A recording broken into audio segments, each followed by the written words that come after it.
Sister kicked me out, and my parents supported her. Now your room will be hers. Dad shouted laughing, so I left. A week later when my lawyer called them, parents begged me. I always knew my family was screwed up, but I never thought they'd actually throw me out like I was nothing. My sister, Grace, had been working for this moment for years. Ever since we were kids, she'd made it her mission to turn our parents against me. She would steal things and blame me. Break things and say I did it. Make up stories about how I was lazy, disrespectful, or just a burden. And my parents? They always took her side. No questions asked? I remember one time when we were younger, Mom's purse was on the counter, and later that day she noticed some money was missing. Grace immediately gasped and said, "Derek took it," as if she had just cracked the case. I hadn't even been near the purse, but it didn't matter. Mom's face fell in anger, and before I could get a word out, she was screaming at me that I was a liar and a thief. Meanwhile, Grace was standing behind her, smiling. She always did this. And every time she got away with it, she pushed a little further. First, she tried to convince them to throw me out by lying about me. Saying that I was disrespectful, that I never helped around the house, that I stole from them. But even though they acted like they believed her, they never actually made me leave. Not until she just asked. The night before my birthday, I heard them talking about it. I was already in bed, half asleep, when I heard my door creak open slightly. I stayed still, breathing slowly, pretending to be asleep. My mom whispered, "He's asleep," then gently closed the door. I thought they were just checking on me, but then I heard them go back down the hall, their voices low. That's when I heard Grace speak. "I want him gone." That woke me up quickly. I stayed very still and listened. "He bothers me and I'm tired of it," she continued. "I don't want to live with him anymore. I don't see why I have to share a wall with him. I want his room. I want him out." Dad barely hesitated. "Then tell him to leave. We'll support you." That was all it took. No discussion, no worries about where I'd go. Just a simple agreement, as if getting rid of me was as easy as deciding what to have for dinner. Then my mother laughed. "Your room is finally going to be bigger. We can knock down the wall and connect it. You deserve it." My stomach felt like it had dropped out of my body. They weren't just okay with it. They were excited. I lay there staring at the ceiling, my heart pounding. I wasn't even angry at that moment. Just numb. I guess part of me had always hoped, foolishly, that deep down they cared about me. That maybe one day I'd do something right in their eyes. But this? They didn't even hesitate. I didn't sleep much that night. The next morning I sat at the breakfast table waiting for them to say it. They thought I had no idea what was coming. Grace took her time, scrolling through her phone, eating her toast, dragging it out like she was savoring the moment. Finally, she looked at me with that smug little grin and said, "You should start packing. We've decided it's time for you to leave." I looked at my parents. Dad was drinking his coffee like nothing was wrong. Mom was focused on her phone like it was just another morning. She finally looked up at me. "It's for the best. Grace deserves more space. She's a wonderful daughter and she deserves it. She's earned it." As if I were something she had worked hard for. Grace smiled. "So you'll be gone by tonight, right?" I didn't say anything for a few seconds. I just looked at her, trying to understand what I had done wrong besides being born. I swallowed hard. "Yeah." Grace beamed like she had just won an award. I packed my things that night. Not that I had much. Just some clothes, my phone charger, and what little money I had saved. It was just enough for a cab. I could hear them laughing in the living room as I stuffed my life into a bag. When I stepped outside, I didn't even get a goodbye. Dad just slammed the door behind me. I stood there for a second, staring at the house I grew up in, then I turned and walked away. I knew exactly where I was going. To Grandma and Grandpa's house. I walked to the end of the street and hailed a cab. I had just enough money to get to my grandparents' house. They lived about 30 minutes away, and I spent the whole ride staring out the window, trying not to think about the fact that my own parents had just thrown me away like garbage. When I finally got there, it was late. I stood at their door for a second before knocking, suddenly feeling stupid. What if they didn't want me either? What if I had no place to go? A few seconds later, my grandmother opened the door. She was wearing her robe, her face full of concern. "Derek?" I tried to say something, but my throat tightened. She pulled me inside without another word. "What happened? What are you doing here so late?" I swallowed hard. "Mom and Dad kicked me out." Her eyes widened. "They what?" So I told her everything. How Grace had always been against me. How she finally convinced them to get rid of me. How they didn't even hesitate. I didn't want to, but when I was done talking, I couldn't stop the tears from coming. I hadn't let myself react back at the house. I had kept it all inside. But here, standing in my grandmother's warm kitchen, it hit me all at once. She hugged me tightly. "Oh, honey." Then I heard a voice behind me. "What's going on?" I turned around. My grandfather was standing there, his face hard. He had always been a quiet man, the kind of guy who didn't talk much, but when he did, people listened. I quickly wiped my face. "Mom and Dad kicked me out." His jaw clenched. "They did what?" Grandma told him everything I had just told her. As she spoke, his face grew darker and darker. When she finished, he sat down at the table and was silent for a moment. Then he said, "And where exactly do you think they got this house?" I frowned. "What do you mean?" Grandma sighed. "Your grandfather bought this house for them when they got married." That took me by surprise. I had never thought about it before, but it made sense. My parents had always struggled financially, but they had owned this house for as long as I could remember. I just assumed they got lucky or something. Grandpa shook his head. "They think they can kick my grandson out of a house I gave them? No. It doesn't work like that." He pulled out his phone and scrolled through his contacts. "I'm going to fix this." Then he looked at me. "You trust me?" I nodded. He handed me a small piece of paper with a phone number on it. "Call this man tomorrow. His name is James. Tell him who you are and explain the situation. Then don't do anything else. Just wait." I didn't quite understand what was happening, but I nodded again. Gran made me some tea and we sat in the kitchen for a while. She kept shaking her head and muttering that she couldn't believe what my parents had done. I could barely take any of it in. The exhaustion was starting to set in and I felt like my brain was on autopilot. Finally, she led me into the guest room. "Get some rest, sweetheart. You're safe now." I laid down and stared at the ceiling. For the first time in my life, I wasn't under the same roof as my parents and Grace. And for the first time in a long time, I felt like maybe that was a good thing. I woke up to the smell of bacon and coffee. For a second, I forgot everything that had happened. I was warm, safe, and the house was quiet. No arguing, no tension, no Grace. Then it hit me. I wasn't home. And I wasn't going back. I sat up, rubbing my eyes. My phone was on the nightstand, and when I picked it up, I saw a few missed texts from my mom. "Mom, where are you? Mom, you better not be at my parents' house. Mom, you are making this harder than it has to be." I just stared at the messages. Harder for who? I didn't reply. Instead, I got dressed and went to the kitchen, where my grandma was setting the table. Grandpa was sitting with his coffee, scrolling through his phone. He barely looked up. "Did you call James yet?" I shook my head. "Not yet." He slid his phone toward me. "Do it now." I picked up the paper with the number and dialed. The phone rang twice before a deep voice answered. "James speaking." I swallowed. Hi. My grandpa told me to call you. He said you could help?" There was a pause.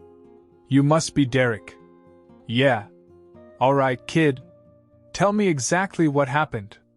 So I did. Everything from the years of Grace turning my parents against me to them finally kicking me out. I even told him about the conversation I overheard and the way my dad had slammed the door behind me. James listened without interrupting. When I was done, he exhaled sharply. And they're still living in that house? Yeah. Not for long. I frowned. What do you mean? Your grandpa owns that house. Not them. And legally, he can do whatever he wants with it. I hadn't really processed that part yet. It was their house, as far as I had always known. But now I realized they didn't own anything. James continued. I'll handle the paperwork today. They'll get a call soon. I hung up and looked at Grandpa. What exactly is happening? He sipped his coffee. They're about to learn a very expensive lesson. By noon, the first call came. Grandpa's phone rang, and he answered it on speaker. It was my dad. What is going on? Grandpa didn't even blink. You have 1 week to pack your things and leave. What else isn't clear? Dad stammered. You can't just kick us out. Grandpa chuckled. You kicked my grandson out of my house, and now you're shocked it doesn't belong to you. You made your bed, now lie in it. I could hear my mom in the background, freaking out. Grace was yelling something, but I couldn't make out the words. Grandpa, please, my mom said. We didn't mean for it to be this serious. It was just a misunderstanding. Misunderstanding? Grandpa repeated. You threw your son out like garbage. You didn't even care where he went. So now you can figure out where you will go. Dad's voice turned desperate. We have nowhere to go. Grandpa didn't respond. He just hung up. That night they showed up. I was in the living room when I heard a car pull up outside. I peeked through the curtain. It was them. Mom, Dad, and Grace. I felt a weird mix of emotions, anger, dread, satisfaction. But before I could react, Grandpa was already at the door. The moment he opened it, Mom started talking. Dad, please, can we talk about this inside? He didn't move. No. Say whatever you need to say right here. I stepped up behind him. Grace's eyes narrowed when she saw me, but she didn't say anything. Mom looked at me, then back at Grandpa. You don't need to do this. We're family. Grandpa raised an eyebrow.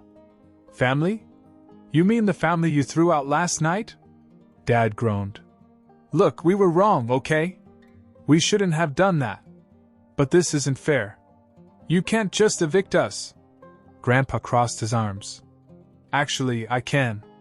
And I have. Grace finally spoke up, her voice sharp. This is all his fault. She pointed at me. He ran to you like a little snitch because he couldn't handle being told to leave. I laughed. I wasn't the one who asked to be kicked out. That was all you. Her face turned red. You don't even deserve that house. I do. Grandpa let out a short laugh. Then by your own. Grace looked like she was about to explode. Mom tried again. Dad, please. We'll fix this. Just let us stay. Grandpa shook his head. No.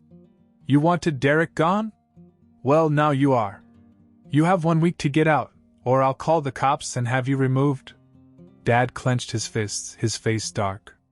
For a second, I thought he was going to try something, but then he exhaled sharply. Fine. They turned and walked back to their car. Just before getting in, Grace spun around and glared at me. You'll pay for this. I didn't say anything. I just watched them drive away. Grandpa shut the door and sighed. Well, that was fun. I looked at him. Do you think they'll actually leave? He smirked. Oh, they will. And if they try anything stupid, I'll make sure they regret it. I thought that was the end of it. They had a week to move out, and I figured they'd spend that time complaining and trying to guilt-trip Grandpa into changing his mind. I was wrong. Because 2 days later, I woke up to find out my parents had reported me missing. I was in the kitchen eating breakfast when my grandma's phone rang. She answered, and I could tell right away something was off. Yes, this is his grandmother. What do you mean missing? I froze, my spoon halfway to my mouth. Grandpa put down his newspaper. Who is it? Grandma looked at me. It's the police. I nearly choked. She listened for a moment longer, then sighed. Yes, he's here. He's been here since the night they threw him out. A pause. No, he's not in danger. No, we did not kidnap him. He came here on his own. At that point, Grandpa stood up and took the phone from her. Officer, let me make something clear. My own daughter kicked this boy out with nothing but the clothes on his back. He had nowhere to go, so he came to his grandparents' house, which, by the way, I own. Now, if you want to investigate something, maybe start with why they abandoned their son in the first place. The conversation didn't last much longer. Grandpa was calm but firm, and by the end of it, the officer apologized for the confusion and promised to close the case. The second Grandpa hung up, my phone started buzzing. Mom. I ignored it. A minute later, a text came through. Mom, you've made this worse than it needed to be. The cops were just here. Come home and fix this. I laughed out loud. Come home? Were they serious? Grandpa shook his head. They're trying to cover their asses. They probably realize how bad it looks that they kicked you out, and now they're panicking. I thought that was the end of it. I was wrong. Again. That night they broke in. I was lying in bed, scrolling through my phone, when I heard a noise downstairs. At first, I thought maybe Grandma had left a window open or something, but then I heard voices. Low, urgent whispers. I sat up, my heart pounding. Then I heard the sound of the back door unlocking. I jumped up and ran to Grandpa's room, shaking his shoulder. Someone's in the house. His eyes snapped open, and within seconds he was up. He grabbed something from his nightstand, I didn't see what, and motioned for me to stay behind him. We crept down the hallway toward the kitchen, where the sound was coming from. Then we saw them. My parents and Grace. Standing in the dark, right inside the back door. Grace saw me first. Oh, look! The little snitch is awake. Grandpa flicked on the light. What do you think you're doing? Dad didn't even flinch. We came to talk. Through the back door? Grandpa's voice was ice. Mom crossed her arms. You weren't answering our calls. We had no choice. Grandpa scoffed. Breaking and entering was your only option? Dad ignored him and looked at me. Derek, enough. Pack your stuff. You're coming home. I stared at him. You kicked me out. Remember? Mom stepped forward. We made a mistake, okay? We were upset, and we acted too fast. But we've thought about it, and we've decided you can come back. You just have to apologize to Grace. I almost laughed. Apologize for what? Grace smirked. For causing all this drama. I was speechless. Grandpa wasn't. Get out. Dad glared at him. You can't keep him here. Grandpa tilted his head. My house, my rules. And I'm done playing nice. That's when I saw what he had grabbed from his nightstand. A gun. He wasn't pointing it at them, but he didn't have to. Just holding it was enough. Grace's smirk vanished. Mom took a step back. Dad clenched his fists. Grandpa's voice was calm. I've given you every chance to walk away from this with some dignity. But if you don't leave right now, you're going to find out exactly how serious I am. No one moved. Then Dad exhaled sharply. Fine. They turned and left through the back door. But just before leaving, Grace glanced at me. This isn't over. Then they were gone. Grandpa locked the door behind them, double-checking it. He turned to me. They try something like this again, I'm calling the cops. The next morning, Grandpa called. I was still on edge from what had happened the night before. Every little sound made me jump, and I kept checking the windows as if I expected my parents and Grace to come back. I was sitting at the kitchen table staring at my untouched plate of eggs when Grandpa walked in with his coffee and phone in hand. He didn't even look at me. Time to end this for good. He dialed a number and put the phone on speaker. After a few rings, my father answered. Hello? Grandpa didn't waste any time. You listen to me, and you listen good. You're going to pack up and leave this house by the end of the week, just like I told you. And you're not going to bother Derek ever again. Dad scoffed. Or what? Grandpa leaned back in his chair, completely calm. Or I rewrite my will. Silence. Then Mom's voice came over the phone. You wouldn't. Grandpa chuckled. Try me. I stared at him, confused. What does that mean? I whispered. He covered the phone and looked at me. It means I was going to leave them something when I died. But now? Not a damn dime. Dad's voice was tight. You're bluffing. You think so? Grandpa replied.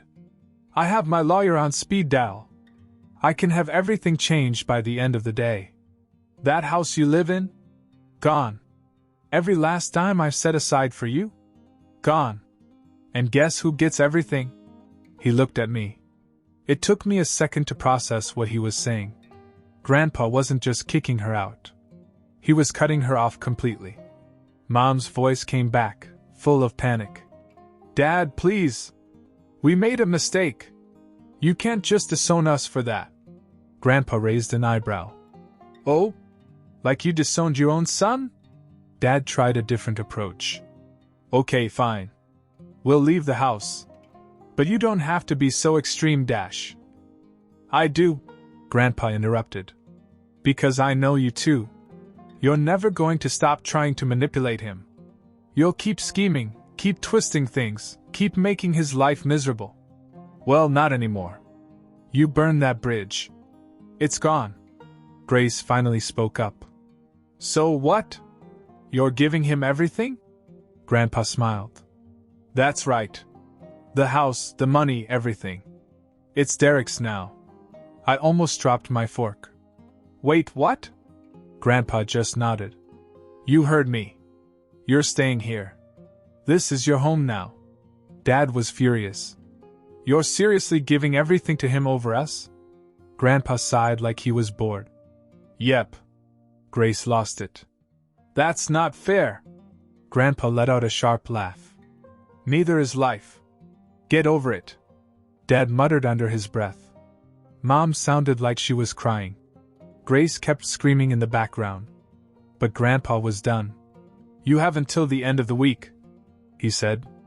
If you're not out by then, I'm calling the cops. Then he hung up. I sat there speechless. Grandpa took a sip of his coffee. Well, that was fun. And that was it. At the end of the week, my parents and Grace packed up and moved into a rented apartment. Grandpa made sure they knew there was no coming back. I expected them to try another trick, another stunt, but they didn't. I think they finally realized there was nothing left for them to take. Grace sent me one last text before she blocked me. Grace. Enjoy the house, loser. I hope it was worth losing your family. I didn't reply. Because for the first time in my life, I actually felt like I had a family. Grandma and Grandpa were there for me in a way that my parents never were. They supported me, encouraged me, and for the first time, I wasn't just tolerated in my own home, I was wanted. A few weeks later, Grandpa sat me down and handed me a set of keys. You belong here, boy, he said. This house is yours now. I stared at him, completely overwhelmed. Are you sure? He nodded. I've never been more sure of anything. And that was that. I moved into the house permanently, and life finally started to feel normal. Peaceful. No more walking on eggshells. No more fighting to prove myself to people who never really cared. As for my parents and Grace, they never tried to contact me again. I guess once they realized I was no longer a resource for them to use, they stopped caring. And honestly, that was fine with me.